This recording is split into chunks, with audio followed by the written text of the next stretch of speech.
BEd bridge course में हिंदी भाषा के अध्याय 7 के अभ्यास प्रश्नों को हम हल कर रहे थे। अभ्यास 7.2 के प्रश्नों को देखिएगा।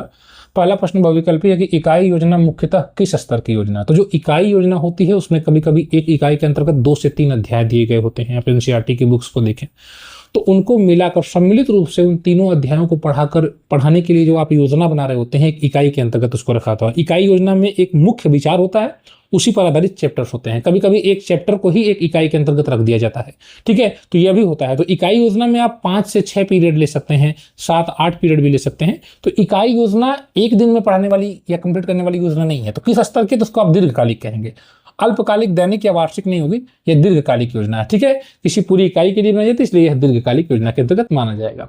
इकाई योजना में मूल्यांकन का क्या उद्देश्य होता है? इकाई योजना में मूल्यांकन का उद्देश्य शिक्षक की योग्यता को जांचना, विद्यार्थियों की उपस्थिति को जानना, शिक्षण प्रभाव की जांच करना या पाठ्यक्रम की लंबाई देखना। अब इकाई योजना आप बना रहे हैं, उसमें आप मूल्यांकन कर रहे हैं, तो मूल्यांकन का मुख्य उद्देश्य ये होगा कि जो शिक्षण का प्रभाव, यानी कि आपने बच्चों को पढ़ाया तो उसका क्या प्रभाव हुआ, ठीक है। आप बाद में लर्निंग आउटकम निकाल रहे होते हैं, ठीक है, तो उसकी जांच कर पाते हैं आप, ठीक है। तो ये आपका हो गया सही, ठीक है। मूल्यांकन से पता चलता है कि विद्यार्थी ने कितना सीखा और शिक्षण कितना प्रभावी रहा।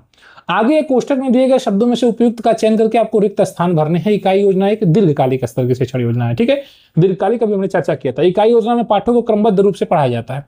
जैसे 3 या 4 अध्याय किसी एक इकाई में हो गए, ठीक है। जैसे मान लीजिए गणित में आप पढ़ा रहे हैं, तो गणित में क्या है, मान लीजिए आपको लघुत्तम समापवर्तक या महत्तम समापवर्तक पढ़ाना है, तो वह एक उसको पहले आप प्राइम नंबर्स को पढ़ेंगे, ठीक है। अलग अलग प्रकार की संख्याओं को पढ़ेंगे, अभाज्य संख्या, भाज्य संख्या, सम संख्या, विषम संख्या, संख्याओं को पढ़ेंगे, ठीक है। और उसके बाद फिर आप उनके गुणनखंड को सीखेंगे, ठीक है। डिविजिबिलिटी रूल को सीखेंगे, गुणनखंड को सीखेंगे, गुणनखंड के बाद अभाज्य गुणनखंड, ये सब करेंगे। फिर मसल असल सीखते हैं। तो ये आप सभी को मिलाकर सम्मिलित रूप से किसी एक बिंदु पर, यानी एक मुख्य विचार एक ही होता है, ठीक है। तो यह आपका एक्चुअली इकाई योजना के अंतर्गत होता है। तो इकाई योजना में पाठों को क्रमबद्ध रूप से पढ़ाया जाता है, ठीक है। जैसे आप मान लीजिए कि बच्चों को पढ़ा रहे हैं, तो आप पहले बच्चों को डिविजिबिलिटी रूल सिखाएंगे, बच्चों को नंबर्स के बारे में पढ़ाएंगे। पहले ही दिन आप लघुशः सिखा देंगे या मौसा सिखा देंगे तो बच्चा उसको नहीं समझ पाएगा। मूल्यांकन इकाई योजना का एक आवश्यक घटक है। अब इकाई योजना में, जैसे मैं हिंदी पढ़ा रहा हूँ लेकिन चर्चा गणित कर रहा हूँ, तो इकाई योजना का जो मुख्य उद्देश्य या मुख्य विचार है वो सभी विषयों में एक जैसा ही रहता है। अब ऐसा नहीं है कि गणित की इकाई योजना तो उसकी परिभाषा बदल जाएगी, परिभाषा हिंदी की रहेगी, ठीक है। जो इकाई योजना जो गणित में है वही हिंदी में भी है, अब उसमें विषय बस बदल रहा है। इकाई योजना से आपका क्या अभिप्राय है? एक वाक्य में उत्तर देना है, ऐसा इन्होंने पूछा है। तो इकाई योजना एक व्यवस्थित शिक्षण योजना जिसमें किसी एक इकाई के उद्देश्यों और आप किस शिक्षण विधि का प्रयोग करेंगे पढ़ाने में, गतिविधियां कौन सा कराएंगे और मूल्यांकन की रूपरेखा पहले से तैयार कर।